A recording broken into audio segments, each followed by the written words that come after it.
Welcome to today's episode of Entrepreneurship Simplified. My name is Keith Hevlin. I have with me my good friend, Brian Owens. Brian, thanks for joining, bud.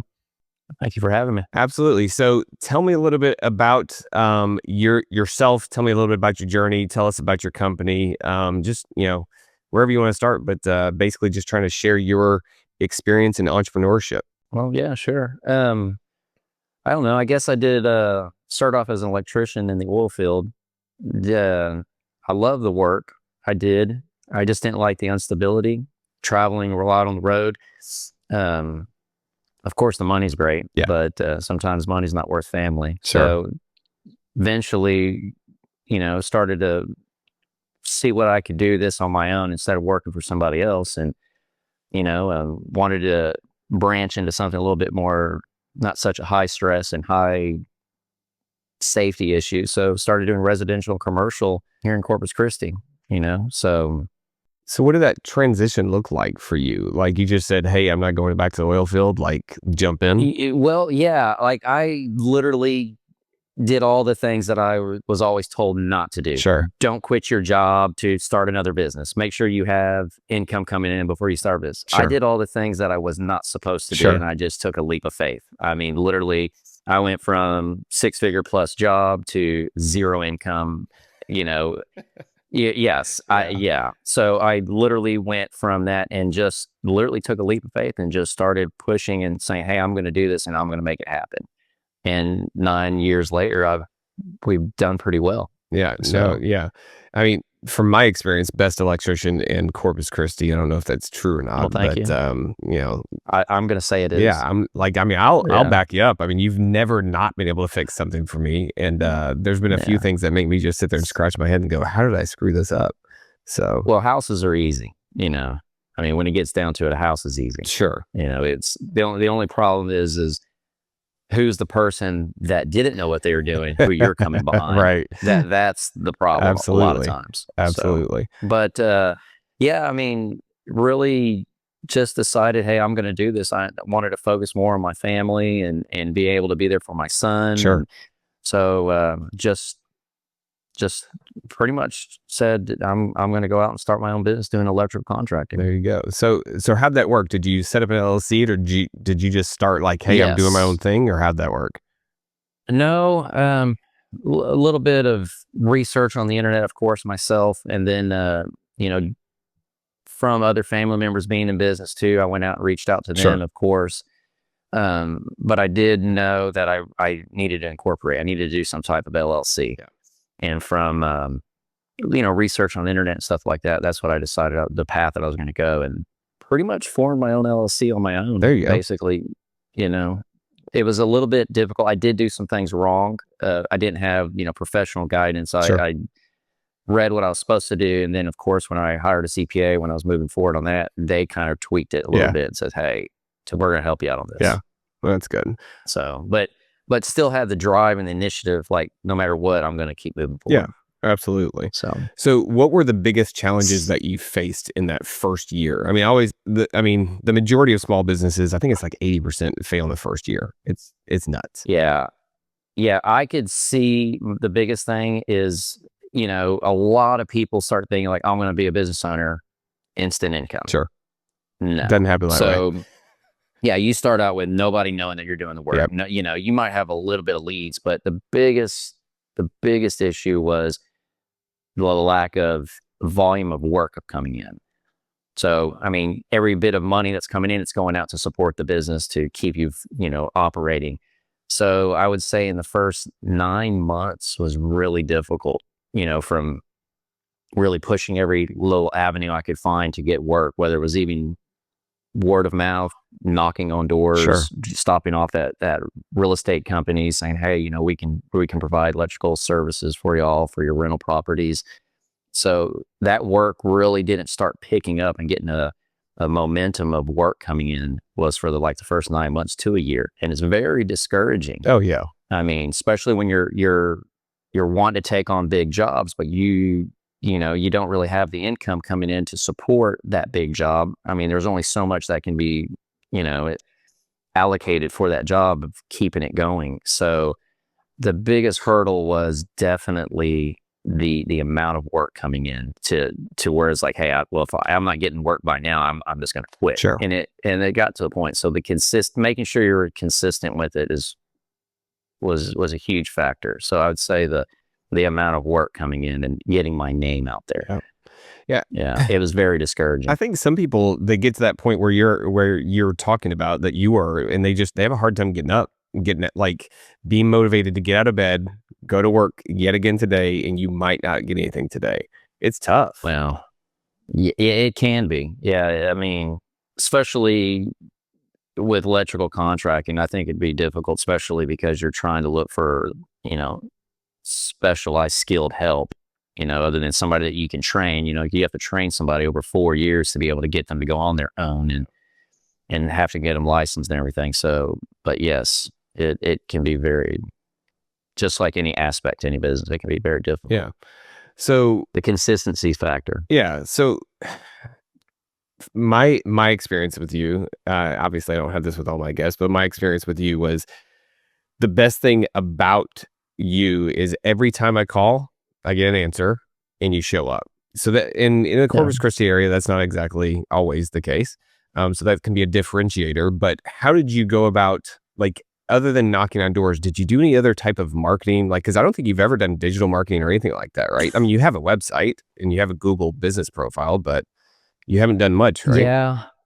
No, it's just basically, I did a lot of marketing. We're here pretty soon in this coming year. We're going to really start operating a little bit differently. Of course, that involves with the heavy marketing, increasing prices on certain like construction projects, but no, never really did much of it. It was just the consistency of knowing that, hey, you got to get up, you got to get moving. With that mindset with anybody, if you think like, you're having trouble getting out of bed before you're going to go work, then I wouldn't recommend doing a business because it's just not going to work for you. I hate to say it. I mean, it's true. You got to have, you just have to have at least a good work ethic to decide, that you're going to do this. You don't need anyone to hold your hand. You need to get out and do it. So yeah. I mean, you have to have that drive. You have to have that give a damn, right? I'm going to get things done, period. Yeah, absolutely. I mean, just like when you were saying, answering the phone calls and all that, you have to treat it like, it's a professional business. You're going to answer that phone call. You don't want to miss a phone call. If you do miss it, of course, return their calls, and just giving somebody that sense of comfort too, knowing that you do care about, hey, whatever you're going to do, that answering that call to make sure you're going to be there and you're professional and you're responsive. It just goes a long way. Yeah. And like you said, that stuck out to you. Oh yeah. Somebody else, something else will stick out to them. Like, hey, these guys clean up after themselves, or hey, these guys know what they're doing. Each little professionalism sticks to somebody, but you definitely, say what you're going to do. If you're going to be operating a business, answer that phone, tell someone you're going to be there, and show up. Yeah. So, I mean, a lot of times in business, just in general, and it's not just Corpus Christi, it's anywhere, you win just by showing up, because not everybody's going to. Oh yeah. I couldn't tell you countless of how many projects we've been awarded because they said they called 3 other electricians and we're the only one that showed up. Yep. And I'm like surprised by that. That part, it just doesn't, I don't get that. Yeah. If you've answered the phone call and you've already told someone you're going to be there, just show up. That was the hard part. Even if you look at it and go, yeah, we're just not going to take right. this. And then that person's like knowing, okay, hey, fine, on to the next, Yeah. So I've never really understood that aspect. I hear that a lot, and I've never. Unbelievable. When we were building our house, we contacted 6 different people to get gutters put on it. The guy that showed up was the guy who got it because the other 5 didn't. I was like, hey, I'm shocked you showed up. You're the 6th person that I called, and he got the business. Yes. It was amazing. Yeah. And don't get me wrong. There's been times that we've been unable to show up, but at least we've called and said, hey, we're not going to be able to make it. Can we do tomorrow? And rescheduled, because it does get hectic. Things change on a whim, especially with service, especially with any kind of business. So just being able to communicate with a customer, can go a long way, because we've had to reschedule with a customer, and there's been times where like, well, hey, we're not available today. It's going to be the next week. And we're already thinking, or I'm thinking like, oh, I've lost the job. Show up a week later, the guy's because he's in and out of town. Everything sounds great. We hit it off. Job goes. We get awarded the job. So just even that, instead of just blowing it off and communicating with somebody, goes a long way. Sure. For sure. I mean, I think for me, what you're talking about is just managing expectations, right? So I like to manage expectations both in business and personal. Like, I mean, I've got two small kids, you know them, Graham and Annabelle. I mean, managing their expectations makes things just go smoother. Like, hey guys, this is what to expect today. We got practice tonight when you get home from school. Then we got to go do this. Then we got to do that. Like, just in life, managing people's expectations, things just go better, especially in business, right? Like, or even exceeding them if you can. Sure. You know, I mean, with that customer, absolutely. for sure. I mean, I couldn't tell you countless of how many times we've been in a house and you couldn't even tell we were there when we were done. Yeah. And then the customer goes, "Oh, y'all clean up?" Yep. Well, yeah, we made this mess. Right. You know, of course we're going to clean up. Oh, the last people we've hired before, they'd never cleaned up. We're going the ones doing it. So, I mean, you exceeded that expectation. And then that kind of, at the same time, gives you customer loyalty, because now they know, like, hey, these people are going to do what they say. They're going to clean. They're going to do, you know, you've exceeded their expectations. So it does go a long way by just do what you say you're going to do. Exactly. You know? I mean, it's not rocket science, man. It is not rocket science. I mean, that part of it, you know, and it does take a huge all the aspects together to operate, you know, customer service, professionalism, you know, and so if you can just do your best on everything, I mean, honestly, I don't see how anyone can go wrong. You know, it's just the main thing is the consistency. Yeah, absolutely. Yeah. So what is a pivot that you had to do in your business at some point? I mean, obviously COVID threw things off for a lot of people. I don't know what that was like for you, but have you had to make any pivots, like away from residential towards commercial? You know, what type of things for did you deal with? I would say COVID was actually on our end. It exploded our business. Sure. I mean, we were nonstop because everybody's stuck at home. It's funny how COVID started too. I mean, before they started shutting people down, you know, a lot of these large corporations are, you know, starting to send people home already, and where phones started ringing. I mean, it was just one after the other. Hey, we're going to be at home, working from home. We're going to do it in a hot tub. So come hook up our hot tub. Or, hey, we noticed now that we're going to be working from home, we don't have enough lighting. So COVID really did explode our business. But with the amount of volume of work we were doing, it got to the point, especially with all the inflation, we had to really start raising our rates, or we were just not going to make it, because you had material increasing, you had labor rates are having increased, the volume of work is coming. You know, if you don't increase all that with the business, you know, you just have a lot of open loose ends. Things aren't organized, you know. So the main pivotal point is when, after the pandemic, that we realized that we had to start increasing our prices, but we just had to. And a lot of times in the beginning, and I've told you this before, I kept my prices low to build up a volume of work. Yeah, you were too cheap for a long time. I mean, and I never slowed down though. You know what I mean? And neither did our company. I mean, we were able to always have work for the guys, no matter what. I mean, there was a time where we had 9 guys going, and, you know, and a lot of it's service based. We don't do a lot of construction just because it gets a little sideways with our business, because we are more service based, so it bleeds into that. But we do pick up that.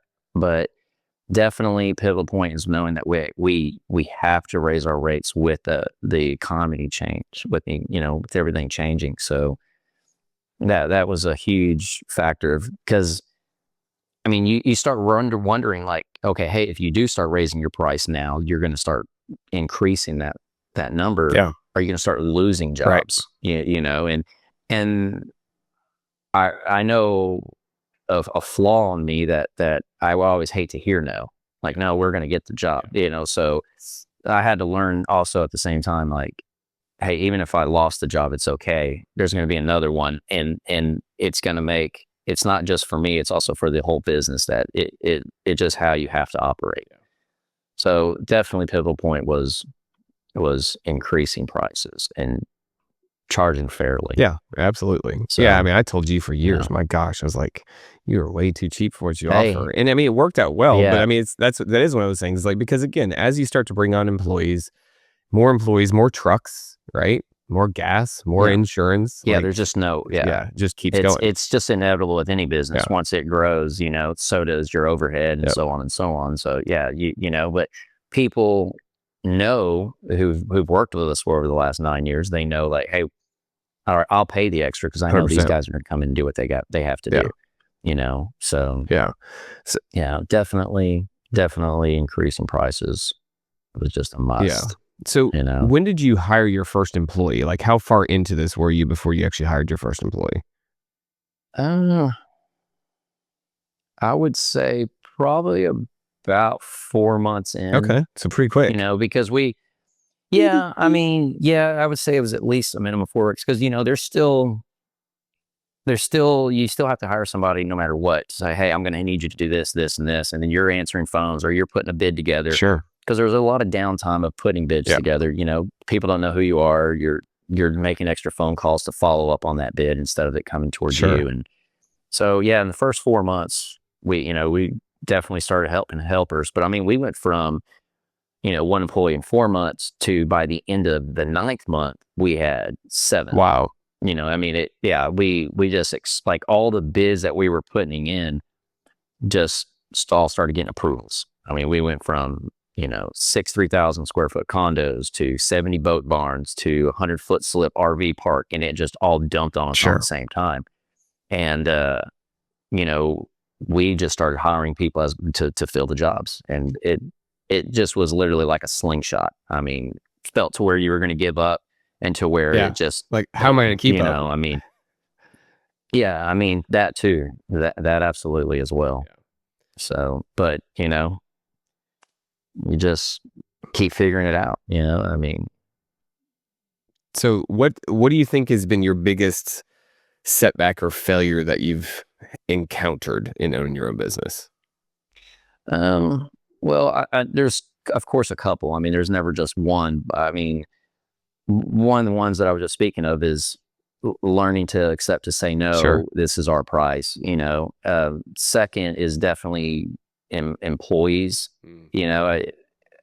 Just because you're down to electrical contract and you have to hire somebody. You can't hire helpers all the time, and teach them over the time because you got to rely on stronger people that have the skills Sure. to do it.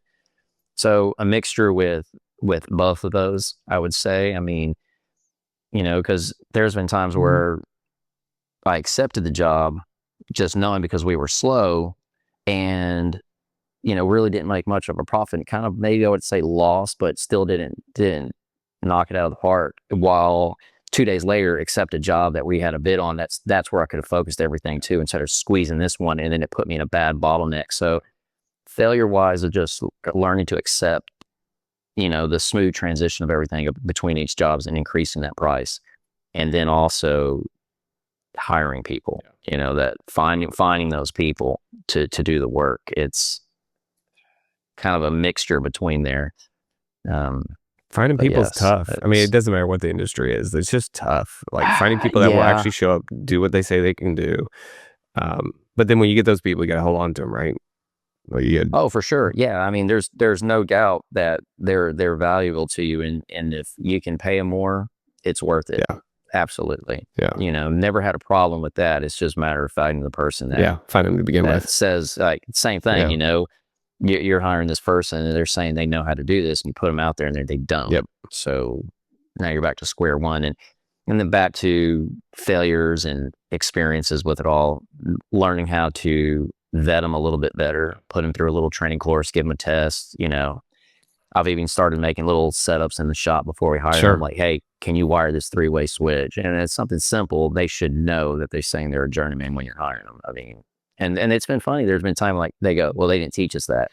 I'm all, what do you mean they didn't teach you this? This is basic 101 electrical. Yeah, you should know Yeah. this.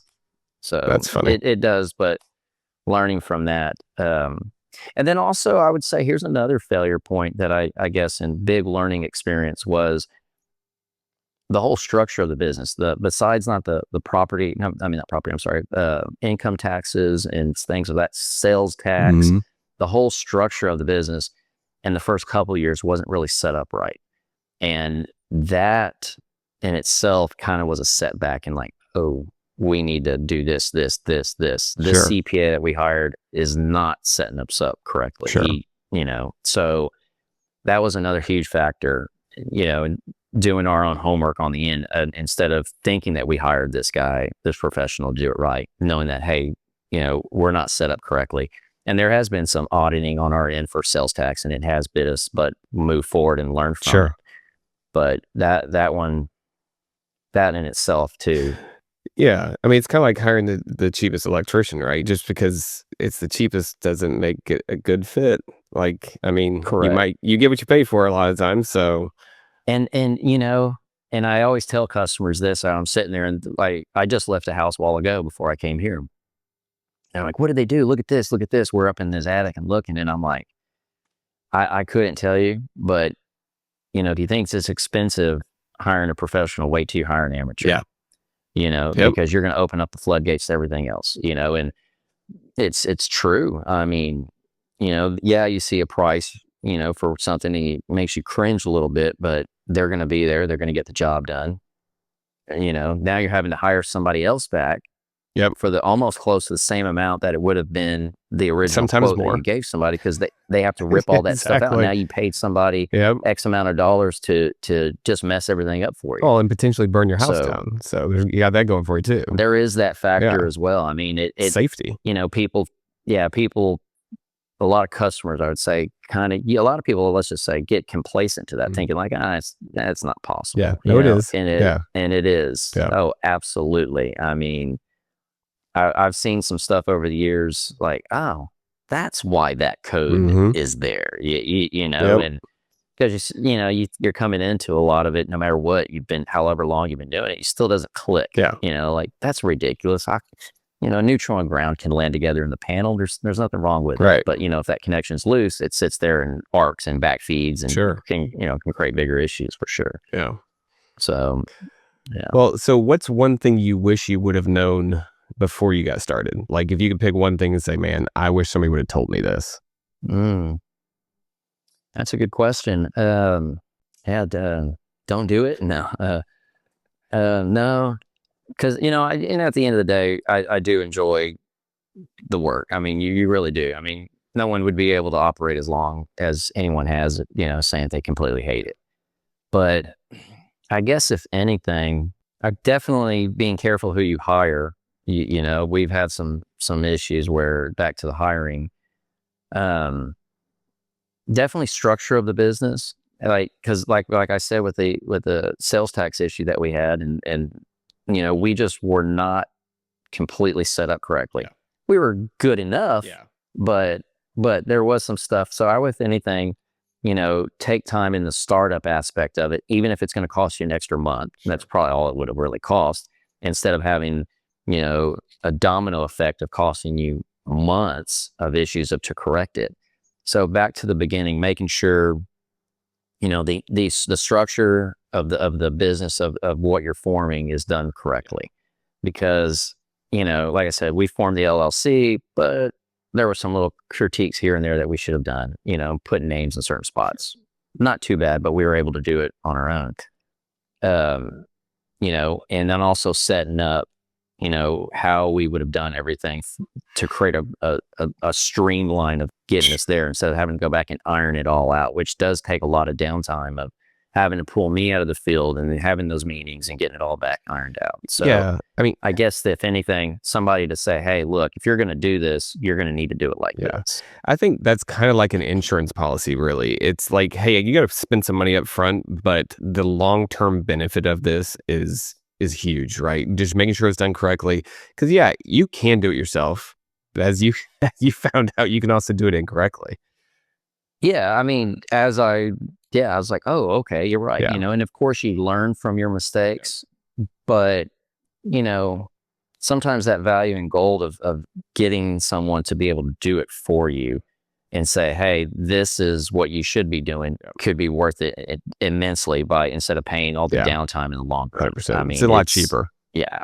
Yeah. Oh, for sure. And you know, and especially if someone's coming into a business, they're not experienced enough to really know, you know, and it's, you know, there's nothing wrong with hiring the right people to do it for you. Yeah, absolutely. It's the same thing for the electrician. Yeah. I mean, you're hiring somebody that's good enough, but then you're hiring a professional and it's like it's done. You know, you don't have to worry about issues happening or, hey, did they put those wires in the attic together with just electrical tape or, you know, and so same thing with the structure of the business. I think from the beginning, if I would have done a little bit more homework or knew of somebody that could say, hey, we're going to do this for you. Hey, we're going to, you know, line up every aspect of your business to get you moving forward. It would have been, I would have done that from the get-go for sure. Absolutely. I mean, had enough capital to do it because it's so. Yeah, that's some very sound advice. So last question, you said that you're making some changes. You're going to be, I assume, growing. What does that look like for you and Primary Electrical Solutions? Well, yeah, with that,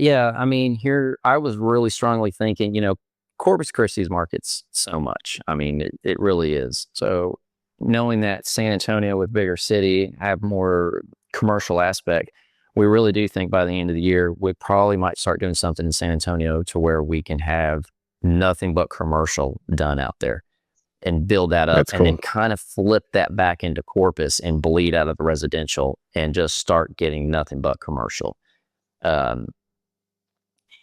Running both at the same time can be really tricky just because of the sales tax. I mean, you know, sales tax is set up different for residential, set up different for commercial. It just structures everything a little bit better, focusing on one, I guess you can say, aspect of the industry instead of trying to do both at the same time. Yeah, I mean, your parts niche on electrical are different. Parts. Yeah, you're niche, exactly. Putting it down to more of a niche because, you know, you have all these different other parts for residential and you have all these different other parts for commercial. It's all kind of relatively, but still at the same time, the whole structure, everything makes it so much easier to operate. Sure. In a whole, in a grand scheme of things. All the parts are not mixed match with all of this other stuff. You can start charging more. You can hire better, you know, employees, experienced electricians, you know, so it's, you know, the learning curve's kind of been learned. It's time to straighten out. So I like it. Awesome, sir. Well, hey, I appreciate you taking the time today. If somebody wants to hire you and they're in the Corpus Christi area, how do they get in touch with you? They can reach us at 361-944-0099 or even our office number. I mean, it sounds a little different, but it's 361-994-0099. And we're Primary Electrical Solutions. So awesome. Awesome. Sir, I appreciate it. And we'll talk again soon. Yes, sir. Thank you for having me. All right. That's a wrap for today's episode. Your next step, take what you've learned today and put it into action. Now, if this episode gave you something to think about, do me a favor and leave a review or share it with someone you think needs to hear it. And if you have any thoughts, let's continue this discussion. You can find us on social media, Facebook, Instagram, and LinkedIn. Let's simplify entrepreneurship together. We'll see you on the next one.